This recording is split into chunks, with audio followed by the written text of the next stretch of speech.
When my husband told me, "I'm moving back in with my ex-wife to take care of her. You'll understand one day," I smiled and said, "Of course." I even packed his bags and drove him there. What I quietly slipped into her mailbox had him back home empty-handed in less than 48 hours. Those words marked the beginning of the unraveling. It was a Tuesday evening and I was halfway through sipping my chamomile tea when Connor Hale, my husband of 5 years, decided to detonate our marriage with a tone so casual, it could have been mistaken for announcing a grocery store change. The steam from my cup blurred my glasses for a moment, and I lowered it to the counter with deliberate care, resisting the impulse to hurl it at his head. I studied him. The way he fiddled with his reading glasses, twisting them between his fingers like a nervous tick. The restless spin of his wedding band. The deliberate distance he placed between us, standing on the other side of the kitchen island as though it were a fortress wall protecting him. "Of course," I heard myself say.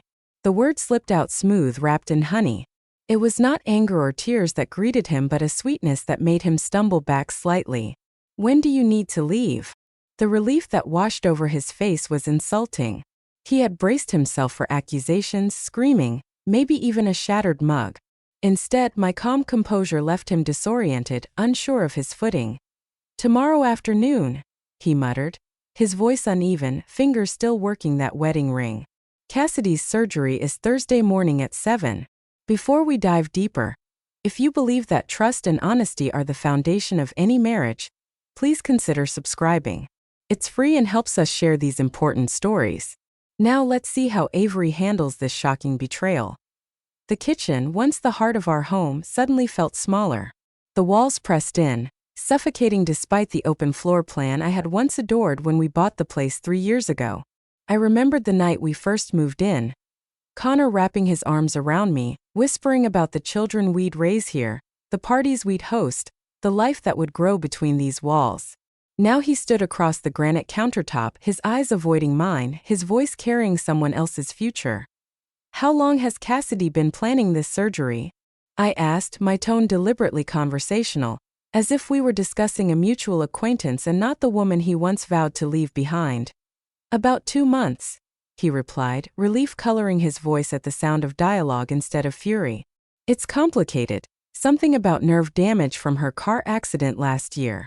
She tried physical therapy, but the doctors said surgery was the only option left. 2 months.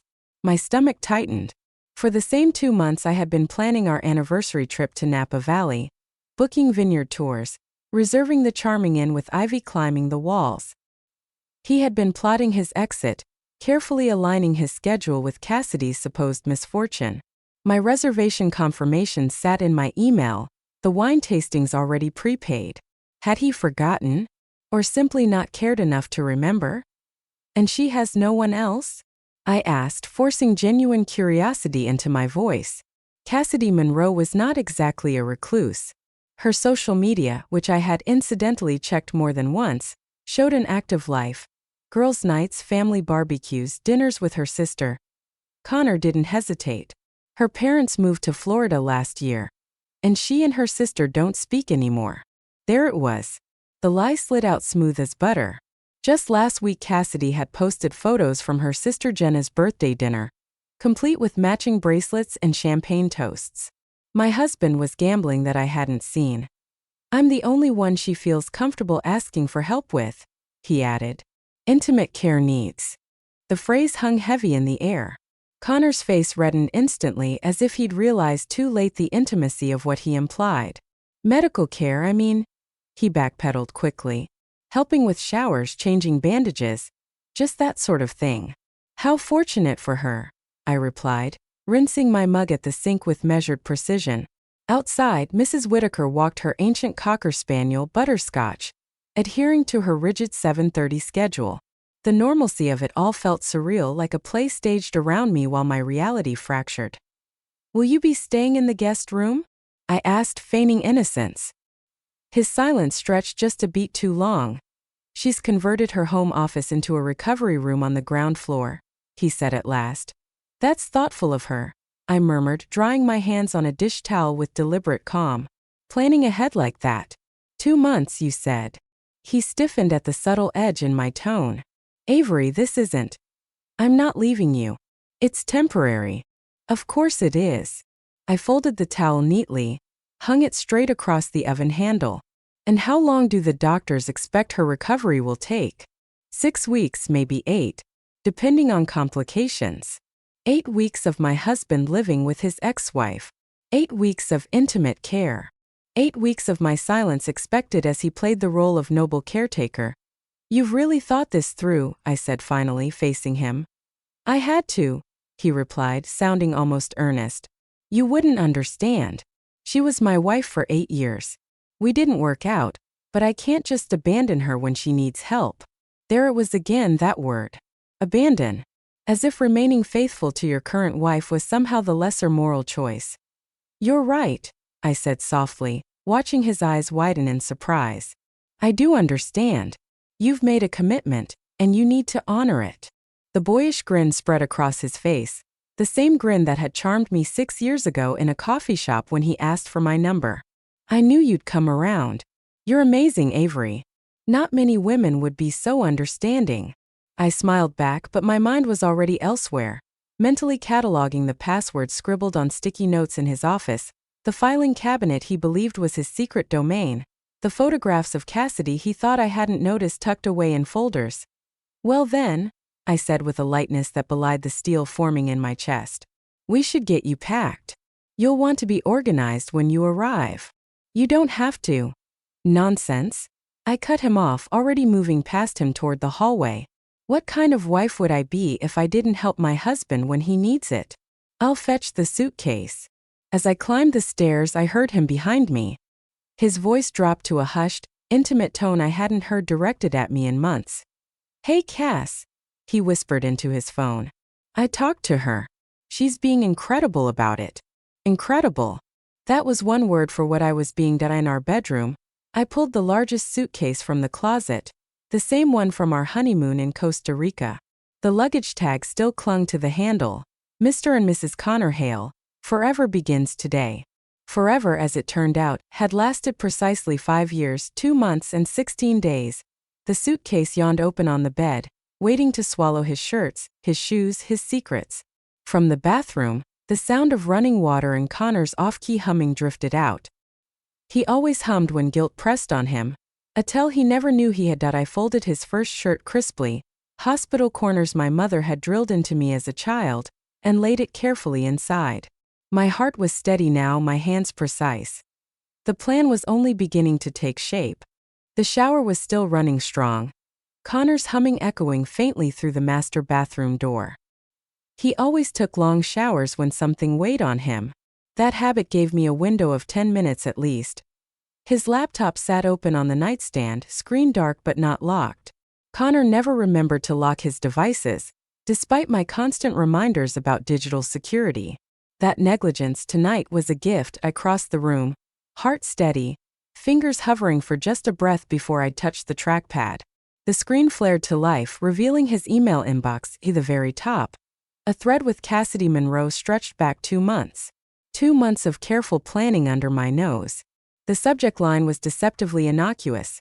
Post-surgery arrangements. I clicked. The latest message made my stomach twist.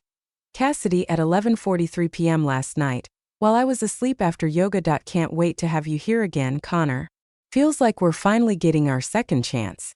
Once you're moved in, we can see where this really goes. Connor's reply, sent at 11:51 p.m. from the bathroom while I slept in the next room.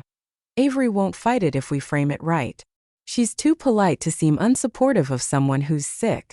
Trust me on this. Too polite. That was the way he described me after 5 years of marriage. Not kind, not loyal, not loving. Polite. As though I were a stranger holding a door open. I scrolled back further. March 15th. Cassidy. The doctor says I can schedule any time after May. Should we wait until after your anniversary? Connor's answer. No, sooner is better. Avery always gets emotional around our anniversary. Better to do it when she's distracted with work. Why breath caught. They had scheduled my heartbreak with the precision of a dental appointment. Slotted in between vineyard tours and my busiest season at the marketing firm. The water pressure shifted in the shower, a signal. Time was running out. I quickly marked the email as unread, careful to leave no trace, and returned to folding clothes on the bed. When Connor emerged, towel around his waist, hair dripping, he found me sorting his medication bottles into a travel case. "You don't have to do this," he said, but the relief in his voice betrayed him. "Scrambled eggs or omelet?" I asked casually. "For breakfast tomorrow. You'll need a good meal before the drive." He stared at me, water droplets sliding down his temples, then answered cautiously, "Scrambled. With that hot sauce you like." I snapped the pill case shut, placed it in the suitcase and smiled. "I'll start cooking while you get dressed." In the kitchen, my hands moved on autopilot. Eggs whisked with cream, sourdough in the toaster, butter softening. Coffee brewed dark and strong. Every movement left my mind free to replay what I'd just seen. 2 months of deception. Late-night emails. Their cruel calculations. The softness of Connor's attentions lately. Guilt disguised as devotion. The doorbell rang just as I plated the eggs. Through the window, I saw the familiar red Honda of Nina Alvarez, my best friend since college. Her timing had always been uncanny, like an animal sensing tremors before an earthquake. I opened the door. "Just wanted to drop off that book," she said brightly, though I knew she'd never mentioned any book. Her eyes swept over my forced smile, the sound of Connor moving upstairs, the glimpse of a suitcase in the hallway. "Avery," she whispered. "What's happening?" "Connor's helping Cassidy through her surgery recovery," I answered, my voice as cheerful as a morning talk show host. "Isn't that wonderful of him?" Nina's face went through disbelief, confusion, then horror. She worked as a surgical nurse at the very hospital where Cassidy's procedure was scheduled. "The breast augmentation?" she asked flatly. The words hit like grenades, though I kept whisking eggs. "She told Connor it was nerve damage from a car accident." Nina shook her head firmly. "No, Avery. I saw the schedule. Cosmetic. Elective. She's been planning it for months." I salted the eggs with a steady hand. "How thoughtful of her," I murmured. "Scheduling so carefully." Nina's eyes narrowed, studying my face, recognizing the calm mask I wore.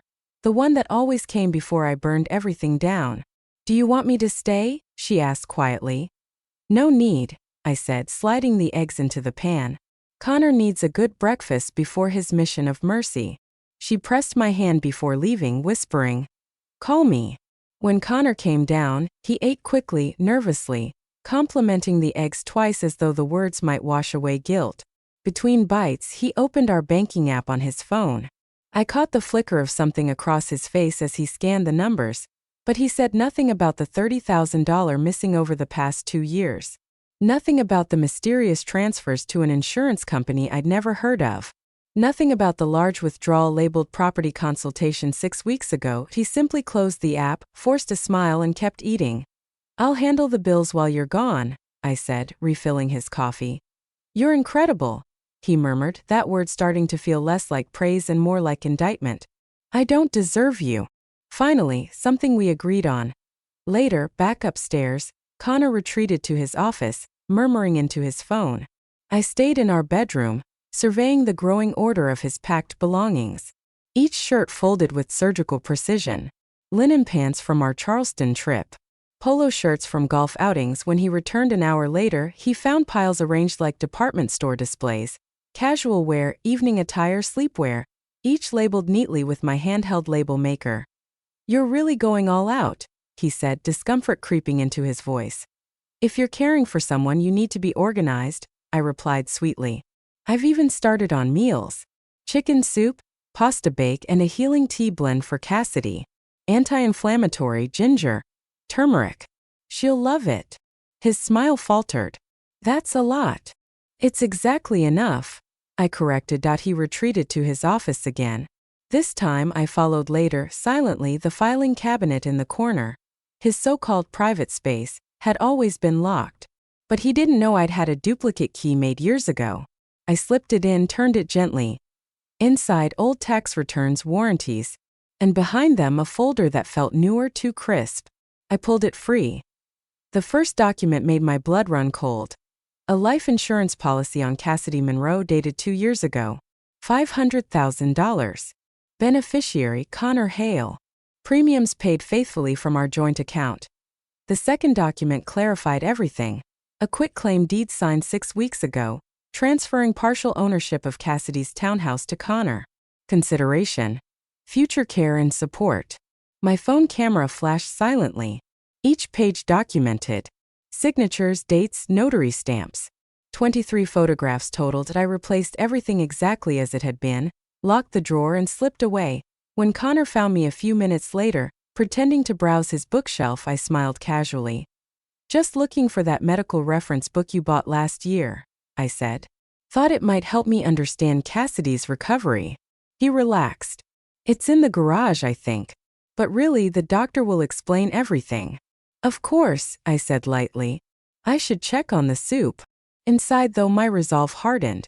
I now had proof of betrayal deeper than infidelity, proof of something that smelled like fraud. And in that moment, the pieces of my plan began aligning into place. Downstairs, the soup simmered quietly, filling the kitchen with warmth that felt strangely alien. I ladled it into containers, each carefully labeled with reheating instructions in my neatest handwriting. My hands were steady, movements deliberate, as though I were performing a ritual instead of preparing meals for my husband to share with another woman. My phone buzzed across the counter. Mother. Her timing was always unnervingly perfect. "Hi, Mom," I answered, forcing cheer into my tone. "Avery, something's wrong. I can feel it." I smiled to myself. 30 years of maternal instinct compressed into one statement. Everything's fine. Actually, Connor's doing something really noble. Cassidy needs help after surgery, and he's stepping up. Isn't that wonderful? Silence stretched on the other end for 3 long seconds. Then, in her firm voice, "He's what?" "Moving in temporarily to help with her recovery. It's what any decent person would do." I knew she'd be on the phone with her book club before I hung up, gossip spreading like wildfire through wine glasses and whispered judgments. My mother had a way of weaponizing information without ever admitting she did. "Avery Marie," she said finally, her voice dropping into the serious tone she had once used when she caught me sneaking out in high school. "What are you playing at?" "I'm supporting my husband's decision to help someone in need," I said smoothly, sliding another soup container into the cooler. "Wouldn't you do the same for Dad?" She made a non-committal sound that could have meant anything. "You call me if you need me." "Of course. Give Dad my love." I hung up and returned to my work. Lasagna layered with precision. Vegetable curry portioned into single servings. Connor would leave with 2 weeks' worth of domestic comfort, a mobile extension of the home I had built, ready to be transplanted into Cassidy's townhouse. The tea blend came last. Chamomile for calm, ginger for inflammation, honey powder for sweetness, and lavender for sleep. Harmless ingredients, nothing sinister, just a soothing remedy packed neatly into a glass jar with a hand-painted label. Healing and new beginnings. Connor appeared in the doorway as I closed the cooler. "This is too much." "It's exactly enough," I corrected, snapping the lid shut with finality. "There. All ready for tomorrow." Wednesday morning dawned bright, sunlight mocking me as it spilled through our bedroom windows. Connor was already dressed in pressed khakis and the blue button-down I had ironed the night before, the same shirt he wore to his first dinner with my parents. Back then, he had been nervous but charming. Today, he wore it to move in with another woman. "Coffee?" I asked automatically, already moving toward the kitchen. He nodded, grateful, as if I were still his anchored eye in the kitchen. I moved with mechanical grace. 2 sugars, splash of cream, his favorite mug from his brother. Behind me, I heard the thud of luggage as he placed his suitcase by the door, the cooler perched proudly beside it, my jar of tea balanced on top like a crown. "My car's still in the shop," Connor said, voice casual but eyes darting nervously. "Would you mind driving me?" I had seen his car parked at the office lot just yesterday. The lie hovered between us, obvious and insulting. But I smiled sweetly. "Of course. We should probably take the cooler too. Everything's ready." The drive to Cassidy's townhouse was 20 minutes, but each mile peeled back another layer of Connor's facade. With every passing exit, his shoulders loosened, his drumming fingers stilled, and the corners of his mouth curved upward. By the time we reached the beige monotony of Rosewood Court, he was humming again, his guilty tell oblivious as always. "This is really modern of us," he said, staring out the window. "Most people wouldn't understand this kind of arrangement." "We're not most people," I replied, eyes fixed on the road, memorizing the way relief softened his face as Cassidy's townhouse appeared at the end of the cul-de-sac, its manicured facade blending into the identical rows around it. I pulled into her driveway, noting the shiny BMW parked out front. The same woman who had complained online about financial struggles now flaunted luxury. Before Connor even unbuckled, the front door opened. Cassidy stood framed dramatically, silk champagne-colored pajamas clinging to her figure, hair perfectly curled, makeup flawless.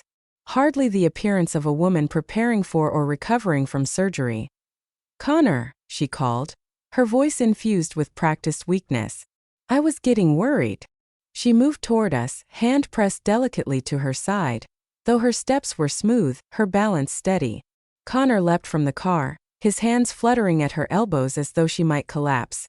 "Careful," he murmured. Cassidy leaned into him with the fragility of a porcelain doll, her green eyes sweeping over me.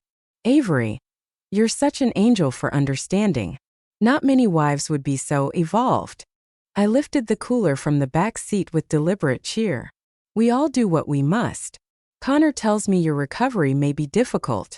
"It's been awful," Cassidy sighed, though her steady breath betrayed her. "The pain is unbearable. I can hardly manage alone." Inside, I catalogued the stage set before me. A wheelchair placed conspicuously in the living room but clearly unused, price tag adhesive still stuck to its frame. Prescription bottles lined up like props on the coffee table, labels facing outward. Fresh flowers brightened every corner. As though expecting a parade of visitors, she had curated her recovery with the precision of a marketing campaign. "Let me help with the bags," I offered, following Connor back to the car. My voice was mild, my smile serene. "She seems to be managing well for someone post-surgical." Connor's jaw tightened.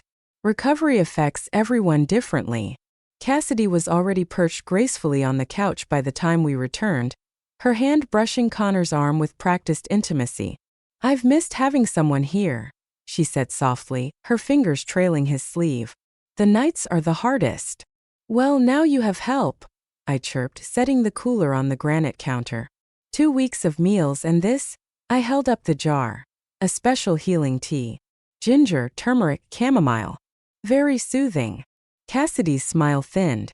"How thoughtful." I arranged his belongings in the so-called guest room, though the freshly painted walls and new linen suggested otherwise. "I should let you two get settled," I said finally, turning to the door.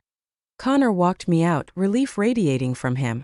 "I'll call you later," he promised, the lie smooth on his lips.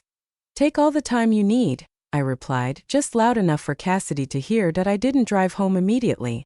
Instead, I stopped at a quiet coffee shop 2 blocks away, settling into a corner booth with my laptop. From my purse, I withdrew the folder of photographs I had taken from Connor's filing cabinet. Each image transferred to a secure cloud account, each backed up 3 times. Then I printed everything: the life insurance policy, payment records highlighted, the deed transferring Cassidy's townhouse, screenshots of emails with Connor's dismissive lines about my politeness, and finally, Cassidy's own Instagram post from 3 days ago.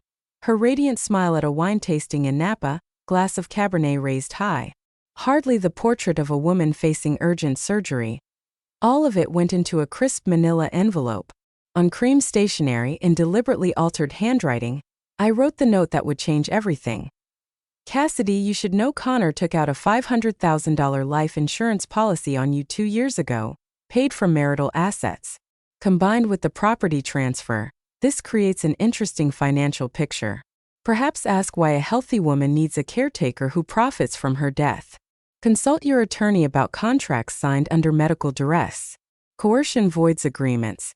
Best wishes for your recovery, a concerned observer." I sealed the envelope, wrote Cassidy Monroe across the front, and slipped it into her mailbox as the sun dipped low and neighbors walked their dogs.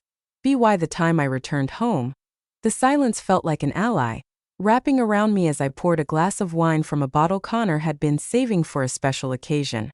I toasted myself quietly in the kitchen. Tomorrow at 7:30 a.m., Cassidy would check her mail. And within hours, Connor Hale's world would implode. The night after I slipped the envelope into Cassidy Monroe's mailbox was the most restful sleep I'd had in months. I spread out in the center of our king-sized bed, luxuriating in the silence. No snoring from Connor's side, no restless turning, no alarm set for his latest 3-week fitness kick. The sheets smelled only of lavender fabric softener, his cologne already fading like a ghost giving up its haunt at BY morning. I was awake before the alarm. I made green tea, spooned Greek yogurt into a porcelain bowl, and topped it with walnuts and honey. Outside, birds chirped in the early light. Everything felt poised, suspended in quiet anticipation. Cassidy always checked her mailbox at 7:30 sharp. She had posted about it once online, calling it her morning ritual before coffee. I knew the timing better than she did as I sat at my desk, laptop open, pretending to work. 7:30 came and went. My phone stayed silent. 7:45, still nothing. By 8 o'clock, I felt the tension like a string pulled too tight. Either she had overslept or she was reading and rereading the note, the documents trembling in her hands. At 8:17, my phone buzzed. Not Connor. My sister, Lauren Bennett. "You're not going to believe what I just heard," she began without so much as a greeting. "Good morning to you too," I replied lightly, stirring my tea. "It's about Cassidy Monroe," she said, her voice breathless with gossip. "She's been bragging at book club for weeks about getting Connor back." I set my cup down carefully. "Really? And her sister Jenna?" "Yes, that Jenna Monroe joined last month. She's been venting about Cassidy non-stop. Apparently Cassidy planned the whole thing. The surgery, the timing, everything. She even researched your busiest season at work to maximize the impact." The validation burned hot and cold all at once. "That's elaborate," I said calmly. "Avery, it's been going on for over a year. She even hired a private investigator to track Connor's habits. She rehearsed her helpless act in front of the mirror. It should have hurt, but instead it felt like the final puzzle piece clicking into place. My instincts had been right all along." "What are you going to do?" Lauren asked, her tone softening. "I'm going to finish my tea and get to work on the Henderson account," I replied evenly. "And at 9, I have a video consultation with my attorney." "Your attorney?" "Yes. Catherine Brooks. Nina recommended her." Lauren exhaled sharply. "You didn't waste time." "Why would I? Connor made his choice. I'm simply responding accordingly." At exactly 9 o'clock, Catherine's face appeared on my laptop screen. Professional, polished, but with eyes that missed nothing. "Avery, I've reviewed the documents you sent," she began. "This is quite a collection." I had emailed her everything the night before. The insurance policy, the quitclaim deed, the bank statements showing missing funds, the screenshots of emails between Connor and Cassidy. "Your husband's actions constitute marital asset fraud," Catherine said crisply. "Using joint funds for insurance premiums, siphoning money toward property transfers, hiding assets. This gives you significant leverage." I leaned forward. "What does that mean practically?" "It means Connor has violated his fiduciary duty as a spouse. Courts do not look kindly on asset dissipation, especially when deception is involved. You're entitled to a full accounting and most likely, a larger share of the remaining assets. And if he claims this is temporary, that he was just helping." Catherine's smile was razor sharp. "Abandonment is abandonment. His intentions are irrelevant." Before I could respond, my phone lit up with Connor's name. It was 11:47 a.m. "Take it," Catherine urged. "Document everything." "Avery," Connor's voice came through the line, high and strained, nothing like the confident man who had strutted out of our house yesterday. "I need to come home." I didn't answer right away. I let him squirm. "What's happened? Is Cassidy all right?" "She's lost her mind. She's locked me out. My bags are on the lawn. She's threatening to call the police." His words tripped over each other in panic. "She found some documents. She thinks I'm trying to. She thinks I'm after her money. It's insane." My satisfaction was dark and complete, but my voice stayed steady. "The police? What kind of documents would make her think that?" "I don't know." His tone cracked. "Insurance property, she's paranoid. The medication is affecting her judgment. I'll come get you, I said smoothly. Try to stay calm. 18 minutes later, I turned onto Rosewood Court. The scene was almost too perfect. Connor sat hunched on his suitcases at the edge of Cassidy's driveway. His perfectly pressed shirt wrinkled, hair wild from his hands. Two neighbors loitered nearby, pretending to check their mail, eyes glued to the drama. Through Cassidy's front window, I could see her pacing, phone glued to her ear, gesturing furiously. Her silk pajamas had been traded for street clothes. The invalid act had evaporated under her rage. I parked, stepped out slowly, aware of the audience. "Oh, Connor," I said in a voice pitched to Carrie. "What on earth happened?" "She just went crazy," he burst out, nearly tripping over his bags to reach me. One minute she was fine. The next she was screaming about fraud and throwing me out. She said I was trying to steal from her. I lifted one of his bags calmly. "Let's get your things in the car." We loaded the trunk hastily, Connor's eyes flicking back to the townhouse with every step. The front door opened a crack, then slammed shut again. He flinched visibly. "She was fine last night," he stammered once we were driving. "We had dinner, watched a movie. Then this morning, she got the mail and just exploded." "The mail?" I repeated softly. "Yes. She accused me of planning to hurt her for money. It's insane. Avery, you know I'd never." "Of course not," I soothed. "It sounds like the pain medication is making her paranoid. Some people have terrible reactions." He seized on it like a lifeline. "Yes, that must be it. The drugs. She was taking so many pills." He rubbed his face. "But she called me a con artist. Said she'd get lawyers involved. Where would she even get that idea? Who knows what goes through someone's mind when they're unwell?" I kept my tone calm, my eyes on the road. Maybe she'll settle down. When we pulled into our driveway, Connor looked around like he had forgotten this was still his home. Mrs. Whitaker, walking butterscotch, slowed her pace deliberately to intersect with us. "Well, Avery, Connor," she called cheerfully, her voice edged with curiosity. "I heard there was quite the commotion at the Monroe place this morning."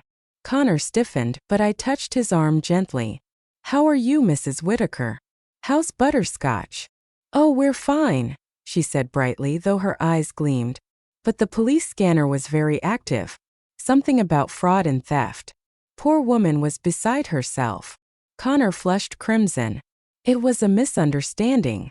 "Of course," Mrs. Whitaker agreed, though her expression suggested she was already rehearsing how she'd tell the story at tomorrow's coffee group. "Still, accusations of fraud are serious. The police seemed very interested." I smiled pleasantly. "We should get inside. It's been a long morning." "Of course, dear.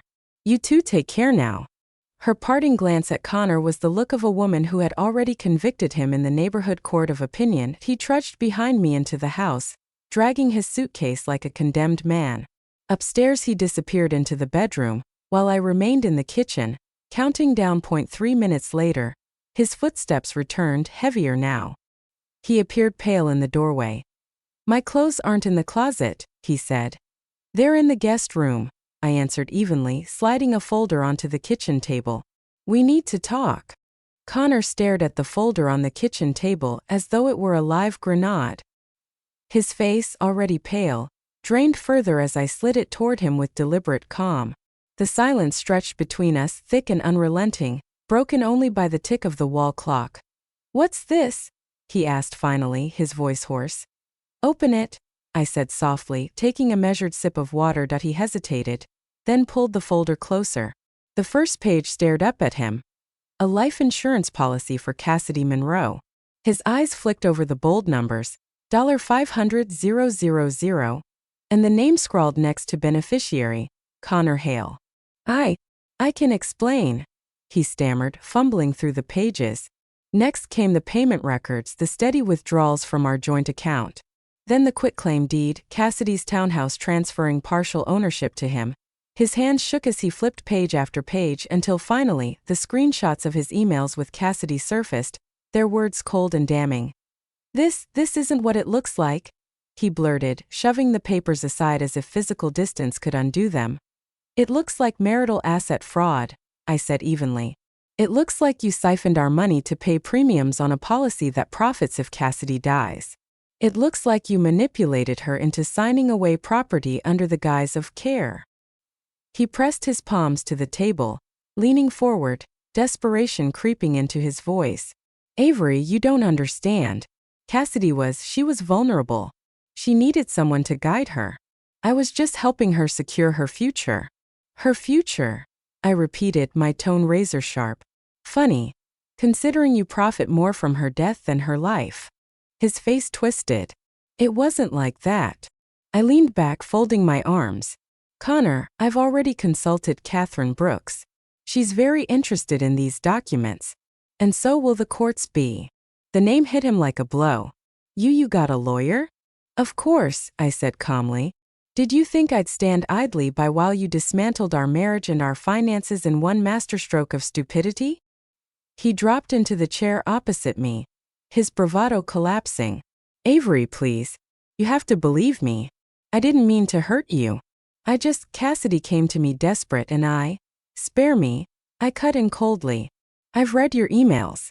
The anniversary you dismissed as inconvenient. The way you described me is too polite to object. You didn't miscalculate my intelligence, Connor. You miscalculated my silence." He winced as if slapped. "I thought you'd understand." "I do," I said, my voice quiet but sharp as glass. "I understand perfectly. You chose Cassidy. You chose fraud.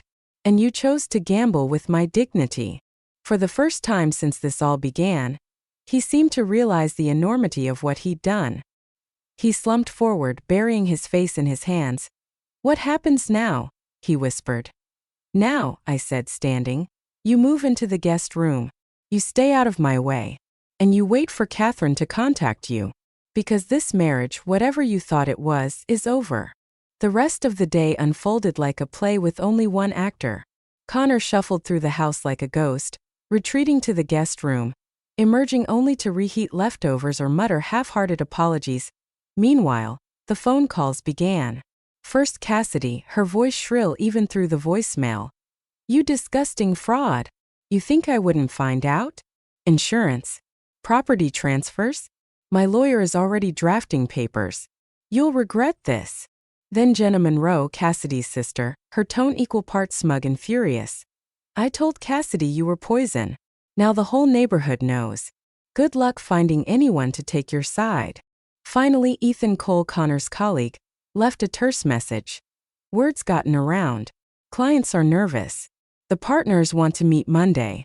Be prepared to explain yourself." Each message I saved, neatly labeled in a folder on my laptop. Evidence. Patterns. Proof. That evening, Nina Alvarez stopped by with Chinese takeout, claiming she didn't feel like cooking. She took one look at the hollow-eyed Connor shuffling down the hall and arched a brow at me. "Well," she murmured once he disappeared, "someone looks like he's been chewed up and spat out by karma." "Cassidy got the envelope," I confirmed softly, opening a carton of lo mein. Nina grinned, the satisfaction rolling off her in waves. I wish I could have seen her face. "You'll hear about it soon enough," I said, handing her chopsticks. "Mrs. Whitaker already mentioned the police scanner." "Oh, perfect," Nina said, slurping a noodle. "If Mrs. Whitaker knows, then the entire cul-de-sac knows. By tomorrow the postman will know. By Friday the barista at Java Bean Cafe will know." "Good," I replied simply. We ate in comfortable silence, punctuated only by the distant sound of Connor pacing upstairs. Later, after Nina left, I poured myself a glass of wine and sat on the porch. The night was still, the air cool against my skin. Across the street, porch lights flicked on, neighbors whispering in pairs, their eyes darting toward our house. Mrs. Whitaker waved from her lawn. "Evening, Avery," she called sweetly. "Evening," I returned, raising my glass. Behind me, Connor appeared in the doorway. "They're all talking about me," he muttered bitterly. "Of course they are," I said without looking at him. "You made yourself the story." He stepped onto the porch, running a hand through his hair. "You could have defended me." "Defended what?" I asked coolly. "Your affair? Your fraud? Your plan to play caretaker while cashing in on insurance money? Tell me, Connor, what exactly am I supposed to defend?" He opened his mouth, then closed it again. For once, he had no answer. I stood, draining the last of my wine. Get used to it. This is just the beginning. That night, I heard him crying softly in the guest room. Not loud, not performative, just quiet, broken sobs of a man realizing he had destroyed himself. For a moment, I almost felt pity. Almost. But then I remembered his words. Avery won't fight it. She's too polite. And I smiled in the dark, knowing the politeness he had mistaken for weakness had just become his undoing. The next morning, I woke early, brewed coffee, and opened my laptop. New emails blinked in my inbox. Updates from Catherine Brooks, messages from clients, and one particularly satisfying forward from Lauren at a thread of local gossip. Subject line: drama at Rosewood Court. The message: apparently Cassidy found out her caretaker husband was also her financial predator. She kicked him out, called the cops, and now he's back with his wife. Poor Avery, what a saint to take him back. I laughed out loud, the sound bright and genuine. A saint? Perhaps. But saints don't wield evidence like a blade. Saints don't set traps and wait for the guilty to fall. No, I wasn't a saint. I was something far better. I was free. Connor looked like a shadow of himself when Monday arrived. The once confident man who strutted into meetings in tailored suits now slouched at the kitchen table in wrinkled khakis, staring at his phone with bloodshot eyes. He had barely left the guest room all weekend, except to pace the hallways or mutter frantic half-sentences to Ethan Cole over the phone on Sunday night. I had heard him rehearsing explanations. She's unstable. The drugs affected her judgment. This is all a misunderstanding. The words never sounded convincing, not even to him. By Monday morning, the panic had set in fully. His firm had called him to an emergency meeting. He tried to knot his tie 3 times before giving up and yanking it off in frustration. Do I look presentable? He asked me, desperation leaking through his voice. I took in the wrinkled shirt, the nervous sweat, the way his hair stuck up unevenly. You look like a man about to tell the truth, I said calmly. He scowled but said nothing. Minutes later, he was gone, leaving the faint smell of stale cologne lingering in the entryway. 11 a.m. My phone buzzed with a text from Nina Alvarez. Guess who just stormed out of the Hale and Cole offices? I didn't need to guess. I replied simply. Connor? Red-faced. Shouting. Security escorted him out. Whole lobby heard him yelling about betrayal and lies. I smiled into my coffee cup. The timing was exquisite. Half an hour later, Connor stumbled back through our front door, tie stuffed into his pocket, jacket slung over one shoulder. He looked at me like a drowning man spotting dry land, though I had no intention of throwing him a rope. They suspended me, he blurted. Indefinitely. Ethan's been whispering in the partner's ears. Clients are threatening to pull out. They think I'm a liability. Are you? I asked softly. His mouth opened, then closed again. This is all Cassidy's fault. She poisoned everything. And yet, I said, tilting my head, the evidence is still your handwriting, your signature, your bank account. He dragged a hand down his face. I need time. I need to explain. You don't have time, Connor. Catherine Brooks is filing the separation paperwork today. You'll be served within the week. The color drained from his cheeks. Separation. Divorce, I clarified. Let's not pretend otherwise. That afternoon, I met Catherine in her office downtown. The space was sleek, with dark wood shelves and floor-to-ceiling windows overlooking the city skyline. She slid a stack of documents across the polished desk toward me. Here's the draft petition, she explained. We'll file on grounds of marital misconduct and asset dissipation. I've also included temporary spousal support clauses.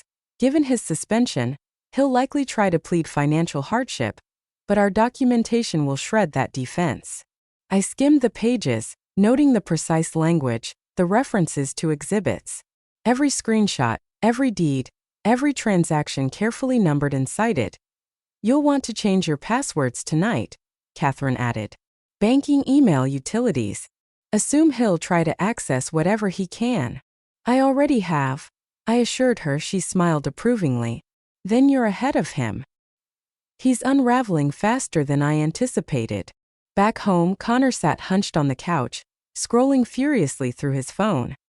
His hair was disheveled, his shirt untucked. He looked up as I entered.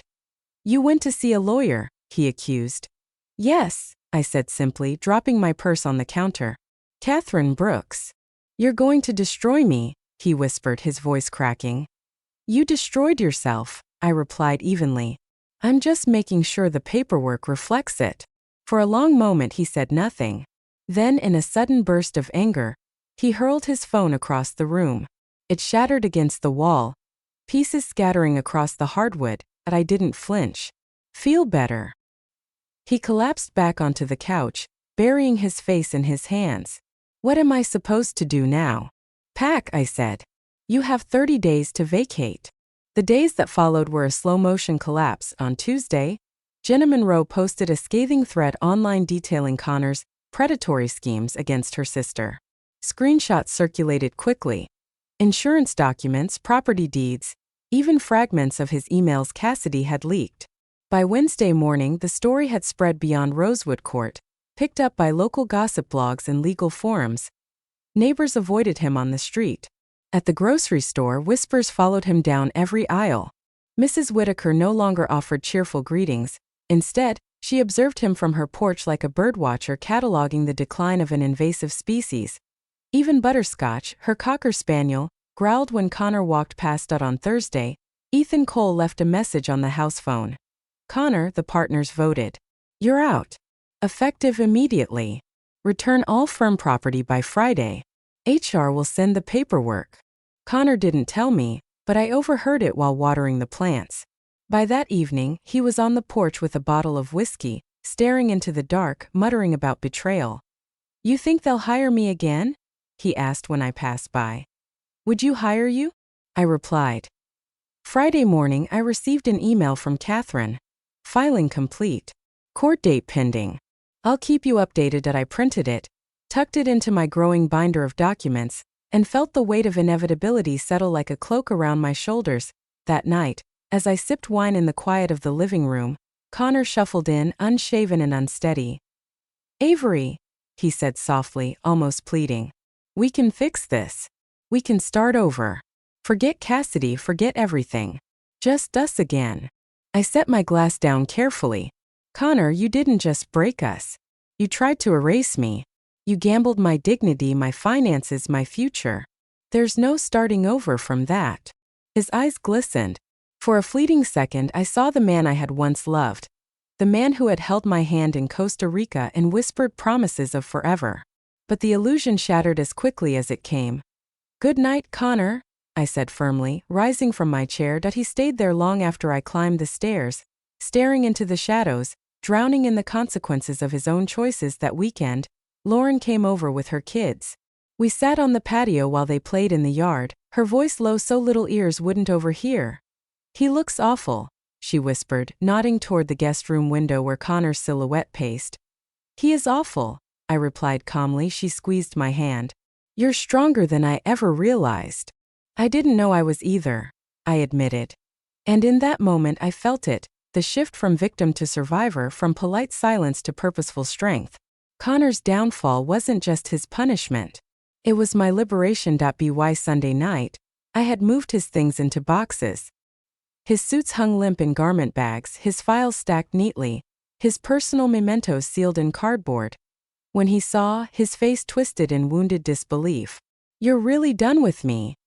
He whispered. That I met his eyes without wavering. I was done the moment you thought I wouldn't fight back. By Monday morning, Connor's name had become synonymous with scandal in our neighborhood and beyond. It wasn't just whispers on Rosewood Court anymore. It had spilled into the wider community, to the grocery store. 2 women by the produce section froze when they saw me. They whispered behind their hands, their eyes flicking toward Connor, who trailed behind me like a ghost. By the time we reached the checkout line, the cashier's polite smile had turned brittle. Even errands had become theater, with Connor cast as the villain. And I? The silent, wronged wife, carrying myself with calm dignity while the world watched. That afternoon, Ethan Cole's statement circulated on LinkedIn. Cloaked in corporate diplomacy, our firm holds the highest ethical standards. We do not condone actions that compromise integrity or client trust. Effective immediately, we are restructuring leadership roles to ensure accountability. Though Connor's name wasn't explicitly mentioned, everyone knew. Within hours, local news blogs picked it up, attaching photos of Connor pulled from his firm's website. His smile, once meant to project confidence, now looked smug and damning in every repost. When I showed the article to Nina, she smirked. He always loved being the center of attention. Just not like this. Connor reacted poorly to the coverage. He sat in the guest room with the blinds drawn, TV volume blasting, empty bottles collecting on the nightstand. He avoided phone calls, though I knew from the way his hands shook that messages kept pouring in. Some from colleagues, some from supposed friends cutting ties. On Wednesday, I overheard him arguing with his mother on the phone. "No, Mom, she's not kicking me out, she's filing for divorce. There's a difference." A pause. "I don't know where I'll go yet.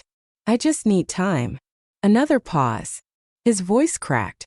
"Don't say that. Don't, please, Mom." When he hung up, his face was blotchy, his eyes raw. He looked at me with something close to pleading. "Even my mother thinks I deserve this." "Perhaps she's right," I replied softly, folding laundry with deliberate calm. The legal proceedings accelerated quickly. Catherine Brooks was relentless, filing motions, securing financial disclosures, ensuring Connor couldn't hide assets. Our next meeting, she outlined the strategy. "We'll argue for majority division of marital property, citing his dissipation of funds. Given his unemployment, he may attempt to claim hardship, but his misconduct will weigh heavily against him." I nodded, my hands steady on the table. "I want this finished cleanly. No drawn-out battles. Just freedom." Catherine gave me a rare smile. "You're handling this with remarkable composure, Avery. Most clients unravel at this stage. Politeness has its uses," I said. By Friday, the final blow came. Cassidy Monroe went public.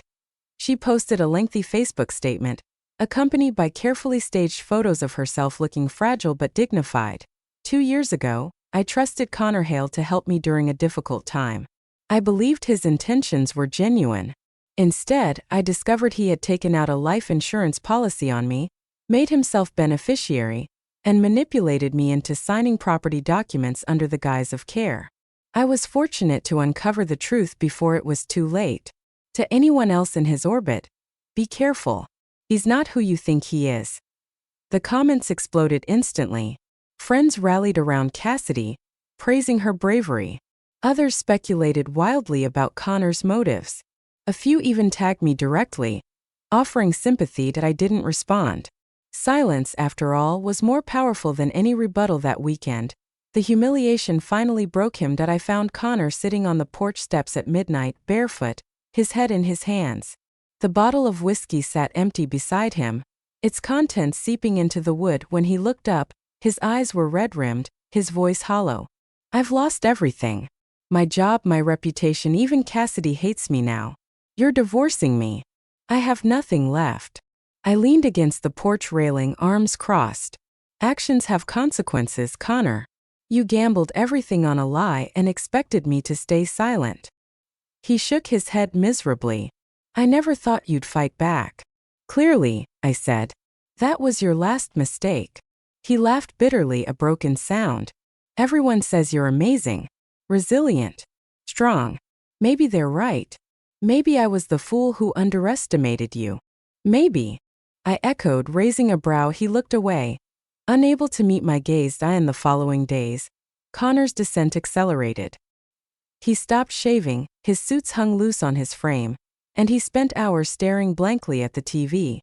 Occasionally, I caught him muttering to himself, rehearsing apologies or concocting explanations no one wanted to hear. Meanwhile, my life regained its rhythm. I went to work, met friends for coffee, attended yoga classes. Lauren called often, her voice brimming with pride. "You're glowing, Avery. Even through all this, you look lighter."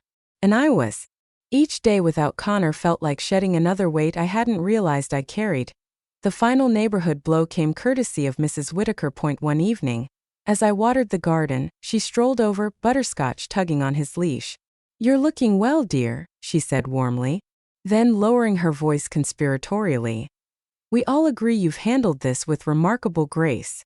You'll come out of this admired." Well, let's just say people are already avoiding him at the club. I smiled politely, clipping a rose. "Thank you, Mrs. Whitaker." That means a lot. Behind me, I could almost feel Connor stiffen in the kitchen window, hearing every word that by the end of that week. His position was undeniable. Unemployed, disgraced, socially exiled, and legally cornered. One evening, as I reviewed documents at the kitchen table, he appeared in the doorway, his shoulders slumped, his voice barely above a whisper. "I'll be gone by the end of the month," he said. I didn't look up from the papers. Good. For once he didn't argue. He just turned and walked away, his footsteps fading down the hall. That night, as I lay in bed alone, I thought of the woman I had been at the start of this ordeal. Polite, restrained, too accommodating. That woman had been underestimated, exploited, dismissed. But now I was something else entirely. And Connor? He was nothing more than a cautionary tale unraveling in plain view. The last 30 days passed with quiet inevitability. Connor moved through the house like a ghost, shuffling boxes, stacking files, packing up the remnants of a life that had once looked so carefully constructed. I rarely spoke to him, and when I did, it was only to confirm logistics: the mover's arrival, his bank transfers, the return of his office key. When the final day came, he left his copy of the house key on the counter. No note, no goodbye, just cold metal resting on granite. By the time I returned from work, his belongings were gone. The silence that greeted me was vast, but not lonely.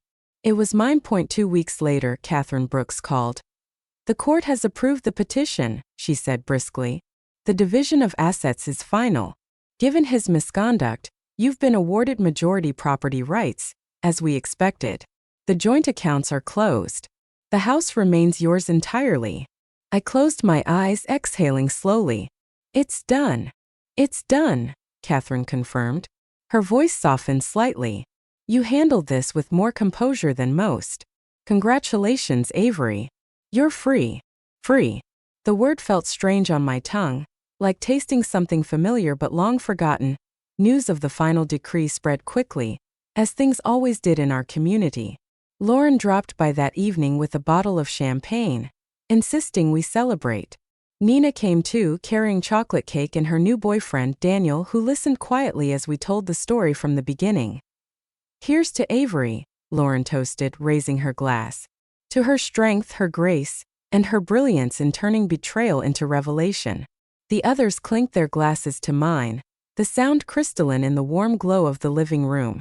For the first time in months, I laughed freely, the kind of laughter that filled every corner of the house and didn't leave space for regret. The following weekend, I began repainting the walls. Gone were the muted tones Connor had insisted were sophisticated.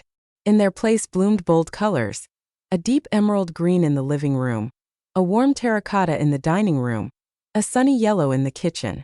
I hung artwork he had dismissed as too modern, filled bookshelves with novels he never had patience for, and planted herbs in the windowsill without his complaints about clutter. Every stroke of the paintbrush, every rearranged piece of furniture, was an act of reclamation. My house, my choices, my life. Meanwhile, Connor's name became a cautionary whisper. Mrs. Whitaker informed me during one of her evening walks with Butterscotch that Cassidy had filed a restraining order. She says he tried to contact her, but her lawyer threatened charges. He's living in some weekly rental off the highway now. You can imagine the gossip. I could. And yet, I didn't dwell on it. His downfall was complete. It no longer concerned me. One evening, as autumn settled in, my mother visited. She arrived with her usual pot of chicken soup and her usual insistence that I looked too thin, though her eyes softened when she studied me. "You remind me of myself once," she admitted, ladling soup into bowls. I raised an eyebrow. "You never told me about that." She stirred the broth thoughtfully. "Richard. My first husband. He charmed me, dazzled me, convinced me to put his name on everything. 3 years in, I discovered he'd drained my trust fund to finance his girlfriend's boutique. My spoon stilled halfway to my mouth. I never knew. I burned to expose him," she continued, her eyes far away. "But instead, I documented everything quietly. Served him divorce papers at his girlfriend's boutique grand opening. It closed within 6 months. He disappeared into mediocrity.